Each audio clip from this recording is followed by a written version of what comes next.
Nā, kua whakaputaina mai e ngā whetū o te ipurangi ara e mai moa he waiata hō mo te wiki o te reo Māori. Ko te ingoa o tā rātou waiata hō, ko kawea. He waiata e tute ana i ngā iwi take o te ao, kia hāpai rātou i wā rātou mahinga toi ā rātou tohu ahurea. Pēnei ia tātou e kaha hāpai nei i te kapahaka. Anei rā a te o Kiwa McLean. E kawe tonu nei i tā rātou taonga ki te ao. Ko te manuka, koe a. Kei te harikoa te wairua i tēnei wā, kua tutuki ngā mahi. Nō te rā nei puta i te waiata takitahi hou a Maimoa Music e kia nei ko kawea. He whakatakoto i te manuka ki te katoa, kia manawatia ngā taonga a Kuima, a Koroma. He wā tēnei mō ngā kōtiro ki te whakātu i te mana wahine, ngā tikanga Māori, ngā mahi arehia, te mahi kapahaka.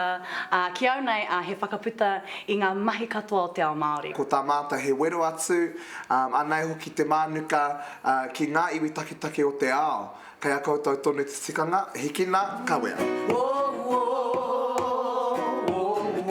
He mea kawe te waiata e ngā wāhine o Maimoa Music, engari kei pōhehe te marea. Ko ngā kai waiata o roto ko ngā wahine, ko pere anō hoki. Kei whakapai te iwi mā ngā wahine ana he tēnei waiata, engari mā ngā wairua wahine anō, ngā wahine wairua, whatever. Ngā tangata kua whānau mai, me te wairua wahine kei roto i a rātou. Tēnei waiata e hāpai atu ana i ngā ira wahine katoa o te ao. I te rātou i hau te rongo o tā rātou waiata a wairua. I namata nei koni atu i te 5 miliona ngā mātakina ki runga tiriata, me te manako ia kaore rereke ake mo tēnei waiata. Ko te kupu matua, kawea. Kawea ki te ao. Hikina te mānuka, kawea ki te ao. Ko te manako ka rongo te ao i ngā kupu o tira te kaupapa matua o roto o tēnei waiata.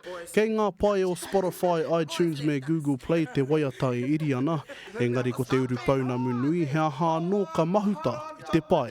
Hei tērā marama tonu puta no ai tētahi atu waiata, ko huro tana ingoa, koe nā tonu te wāhanga ki ngā tāne, ki ngā ira tāne.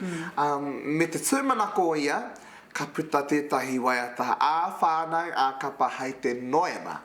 Ka mutu hei tērā rā mere puta i te kiriata, hei kinaki i te waiata nei. Te o Kiwa McLean, te kariri.